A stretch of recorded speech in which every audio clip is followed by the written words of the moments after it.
Now I have to admit, this is really a pathetic looking plant, isn't it? But I'm not going to throw it away, and I'm going to share with you how I very easily rejuvenate this plant, not only to make it look better, but to get more plants from it. Very easy. This is the Tricolor spathacea. It used to be called Rhoeo. Hi, my name is Elise. I'm glad you stopped by. I'm in Zone 9B. It's a spring day. It was so nice and peaceful all morning, and the second I put the camera on, well, you know how that is. The wind starts gusting, the neighbor's rooster starts screeching, the cars run up and down. But anyway, beautiful plant. Don't throw it away. Let me share with you what to do with it. And I do have some other Tricolor sitting on the my little portable platform here that I want to share with you. And let's do that first before we get down to the actual mechanics of fixing this little plant. In the background, we have a spiderwort. Isn't that pretty? Got bees buzzing around it. Next to the spiderwort is this variegata or tricolor Tricolor. Isn't that pretty? It's got some little pups coming around it. Now, when I first got this, it was one plant, and it was about that much taller, and it was just really sad looking, wrapped up in little pups that had grown off of the stem. So I took it out, took all the pups off, and repotted them, and they're doing fantastic. They've made roots. They're almost as big as the mother plant. You can go in, clean them up every so often, but really pretty. Beautiful tricolor, green cream, and the back is this great purple.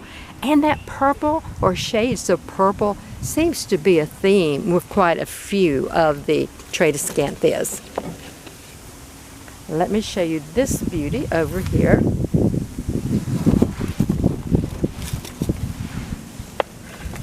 This is the Purple Heart. It's solid purple, and it has the characteristic bract that has the little inflorescent flower on it. Really, really pretty.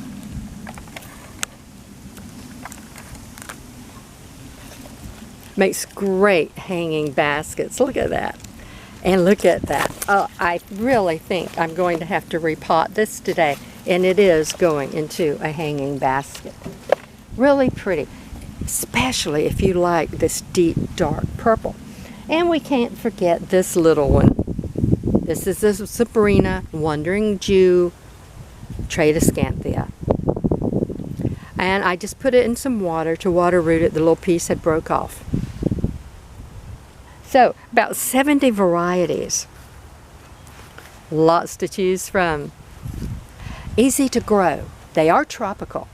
So if you're growing them outside like I am, you need to be zone 9, 10, 11, or grow them as house plants. They make great house plants on your patios, your porches, and your hothouses inside. I've never grown them inside, so I have no personal experience on growing them as house plants.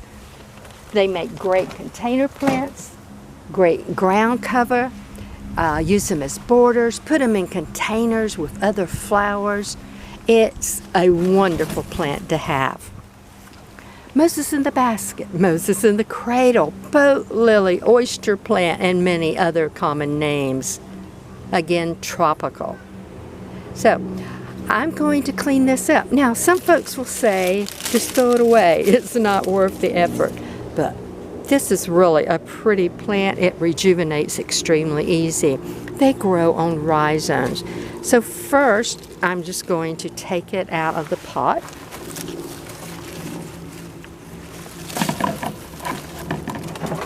Not hard at all. Have a rhizome, some root systems, and I'm going to clean it up. But the first thing I'm going to do is go up to the top and see if there's any dried bracts, because that's where the seeds are. I really don't see a lot on this one. There's one. I'll put them over in my container. All right, this is what lots of folks think is the flower, but it's not. This is actually a bract, B-R-A-C-T. It holds these compound inflorescence that make your flowers. And the little bitty white or off pink, delicate flowers in there. Not much of a smell, but I do see some pollinators visit it every so often. So this one has a couple left, and you can see the little inflorescence in there.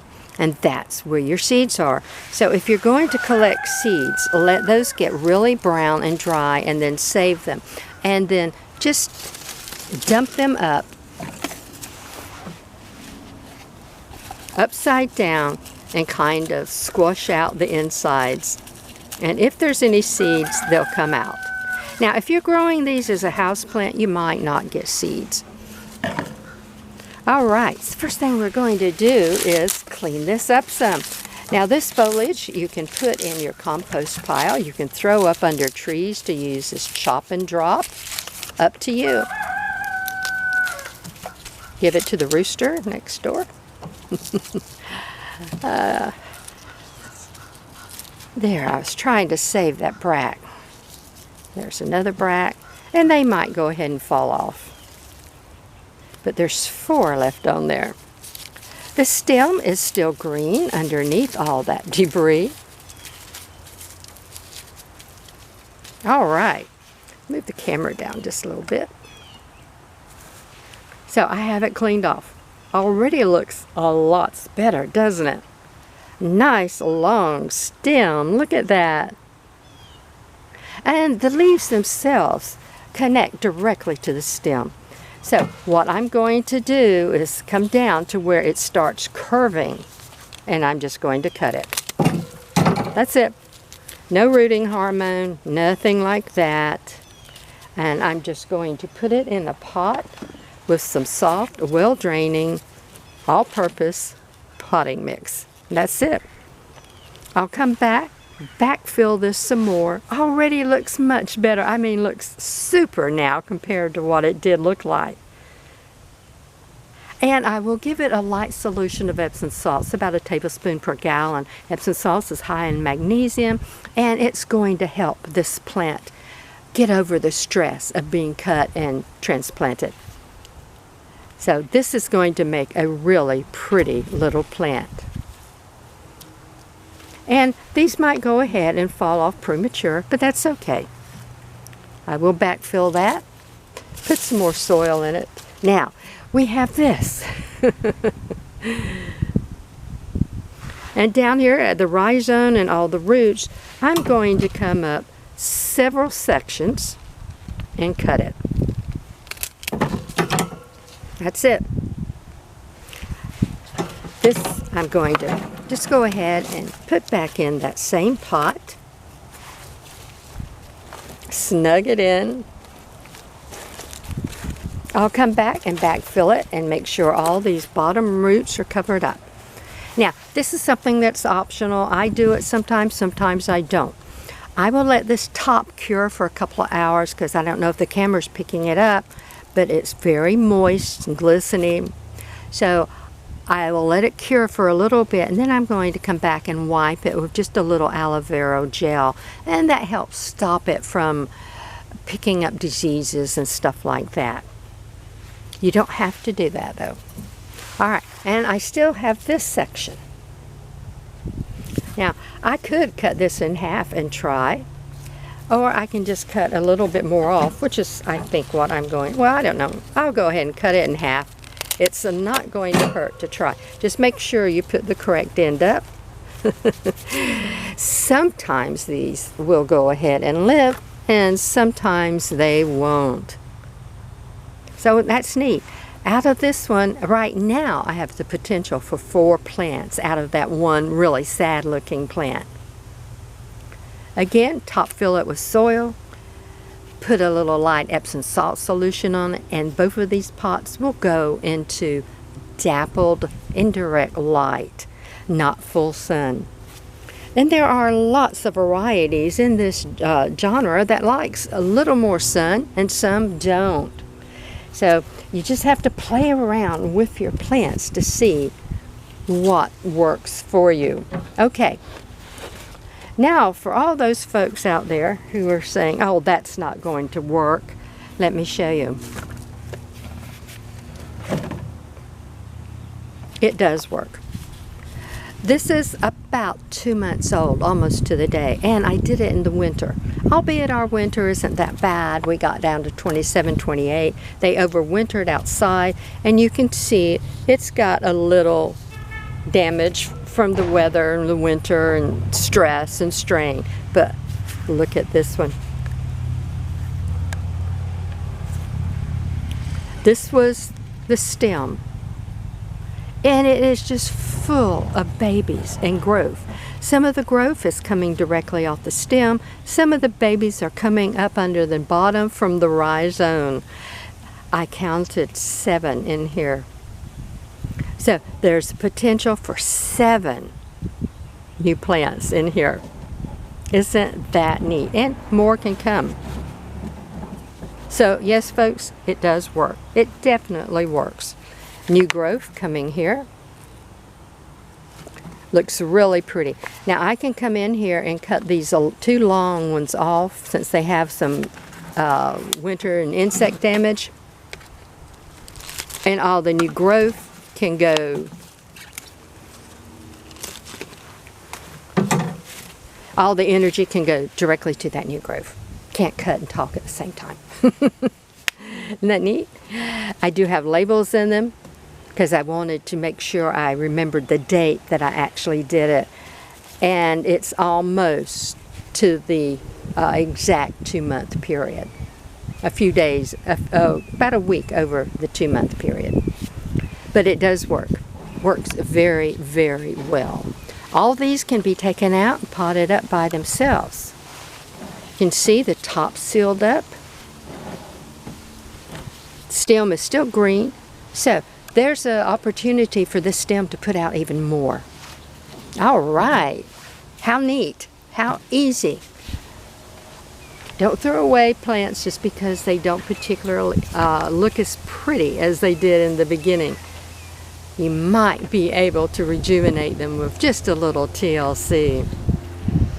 Now, again, some of these like more sun than others. So especially if in their pots, you can move them around and find different locations. They make fantastic borders, hedges, container plants, hanging plants. And some like lots of sun and some don't like hardly any sun. Edible. The jury's kind of out on that. Lots of these plants contain a mild toxin in the sap. The sap can irritate your skin and mucous membrane, so you definitely would not want to try to eat that particular plant. But yet, I have read several articles that says the spiderwort, the one in the back, is edible. I don't know. Do your own research. I personally am not going to eat any of them. But some folks who like to do wild edibles, hey, research it. Also, medicinal properties. In folklore, some of the varieties are used for their medicinal properties. Again, do your own research. Propagation. Well, just like I did, root division, rhizome division, cutting the stem up, saving your seeds. Various ways. I've never really grown any from seed. I am going to try this time. From what I've read, it is fairly easy to grow it from seed, and they do germinate and will produce new flowers for you. So how neat. Basically, all of them have some type of that characteristic a brack that all the great nicknames come from. The boat lily, Moses in the basket, Moses in the cradle. They're also called wandering Jew. There are also lots of them are called spiderwort that don't even really look like this particular variety of spiderwort. So sometimes the names can be a little confusing, but they're beautiful plants and they're worth that little time it takes for you to do a little research and make sure you're getting the plant you want. I think that's about it. A little on the basics. They really won't get huge. Even the spiderwort, the large one in the background, it only gets a couple of feet tall, but makes fantastic border plants. I love that tricolored one. I love them all. I love that deep purple, the purple heart. Neat, huh? Okay, I've got a few more to do. And then I'm going to start repotting and putting some of the solid purple heart in some baskets. We'll talk again. And until then, have a fantastic day.